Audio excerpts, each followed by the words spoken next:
Hi, my name is Crystal, and I am a student of deslobbing my life.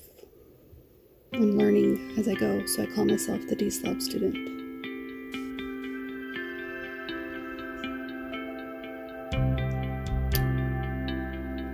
Today's video is not going to have any lyrics and music to go with hyperspeed videos. It's going to be just you and me talking about today. Today is August 14th, 2022. And 17 years ago today, I met my husband. We met online, and 4 days later, we were meeting in person. So today was the in-person anniversary. I drove up from Tucson to Phoenix area and met him for dinner, and the rest is history. 17 years of history, and that's a huge deal for me. Huge deal. That's 17 years of my life. It's not been quick at all, but in some ways it has been quick, and I can't believe how much of my life I have spent crying, worrying, having anxiety and depression. Like, I am not okay with all this mental health stuff. So, while I talk to the camera, I'm going to fold some laundry. I just got it on my bed here. You like the keep out sign? My son bought it for his dad for Christmas one year to put on the outside of the door. Here, Dad, put this on the outside of the door when you don't want us bugging you. He never puts it on the outside of the door. Anyways, yeah, you see that word? The narcissist prayer. If you want to know what the narcissist prayer says, it says something like, that didn't happen, and if it did, it wasn't that bad. And if it was, that's not a big deal. And if it is, that's not my fault. And if it was, I didn't mean it. And if I did, you deserve it. This is what I live with. I live with somebody who is constantly telling me the narcissist prayer, no matter what issues I bring up to him. And I don't think he means to be a narcissist. I don't know what narcissist does mean to be. But,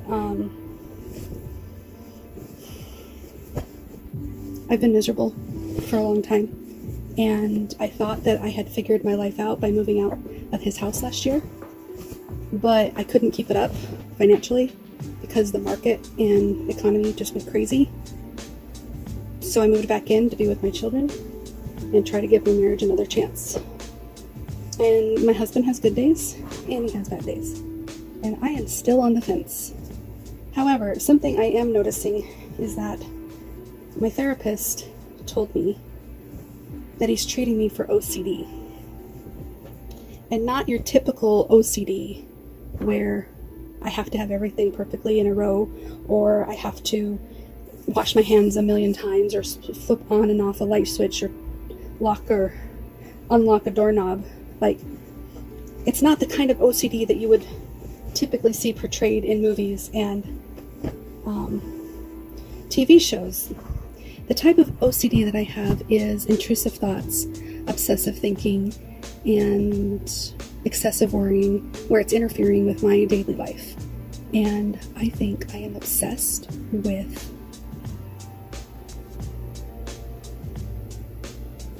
questioning my marriage. I'm obsessed with it, and when I finally land on something that I want to do, like give my marriage another chance, then something slaps me in the face and I'm like, ouch, he hurt me again. He doesn't slap me, but he does emotionally abuse me. And then when I decide that I'm going to leave him, I'm all, you can't leave him, you have no money, and you just hurt the kids again, and you make sure you're damn well and ready, Crystal, if you're going to do that. And so I'm constantly slapping myself in this reality that I'm in, because I can't have it one or two ways. I almost feel like I gotta find some sort of balance and acceptance with the life that I have. and stop obsessing about it. I gotta stop questioning my marriage. I am married, that's a fact, and I'm not happy, that's a fact. So how can I find happiness? Well, I think the only way I can find happiness is if I stop expecting him to change. And I start just accepting that he's a jerk sometimes, and sometimes he's wonderful. And he's nice sometimes, and sometimes he's not. And I don't think that's the answer, and I really hate that my kids are witnessing this back and forth dynamic. But it's all I got right now. Do you know what I mean? I really don't have another solution to my life at this moment. I'm just sick and tired of obsessing about whether or not I should stay or go. So my therapist is trying to help me work through building up my confidence, building up my sense of self, and just feel very good and firm with who I am, so that I can have some really hard boundaries. Because as long as I assert my boundaries and don't let anybody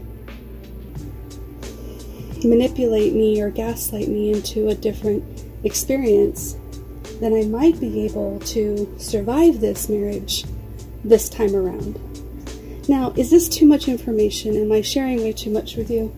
Probably, but that's what my whole vlog channel has been about. And it's only been recently that I've not been shy to share so much. I used to be so scared that my husband would watch my videos and be upset and cause me to have even more issues. But even if I ask him to watch, even if I beg him to watch, he won't watch. He's not interested. He feels like I'm pushing him to watch. He feels like I'm pushing him to watch something he's not interested in.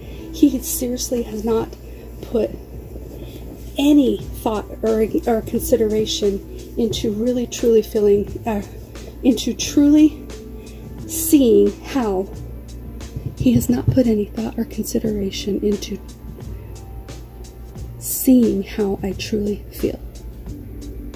He'll listen to it, but the minute I open my mouth and say that it's about him, it's not his fault, it didn't happen, if it did, it wasn't my fault, blah blah blah, you know, I'm not going to read it all over again.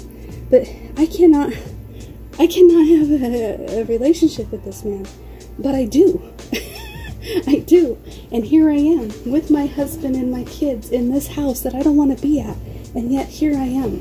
And do I have another option? Not right now. Not right now. So I keep turning it over to my higher power. I keep begging for another answer.